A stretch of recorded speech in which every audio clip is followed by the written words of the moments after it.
రాష్ట్రం పాఠశాల విద్యాశాఖకు సంబంధించిన 2024-25 అకాడమిక్ క్యాలెండర్ను మంత్రి నారా లోకేష్ విడుదల చేశారు.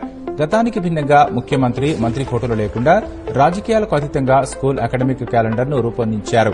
ఉండవల్లి నివాసంలో పాఠశాల విద్యాశాఖ ఉన్నతాధికారులతో మంత్రి లోకేష్ సమీక్ష నిర్వహించారు. ప్రభుత్వ విద్యాలయాలు రాజకీయాలకు అతీతంగా ఉండాలన్నది తమ ప్రభుత్వ లక్ష్యమని స్పష్టం చేశారు. టీచర్లు, విద్యార్థులకు ఇచ్చే శిక్షణ దీపికల్లోనూ మంత్రి సందేశం, ఫోటోలు, పార్టీ రంగులు ఉండరాదని ఆదేశించారు. స్కూల్ మేనేజ్మెంట్ కమిటీల పదవీకాలం జులైతో పూర్తయినందున ఆగస్టులో కమిటీల ఎన్నికలు పూర్తి చేయాలన్నారు.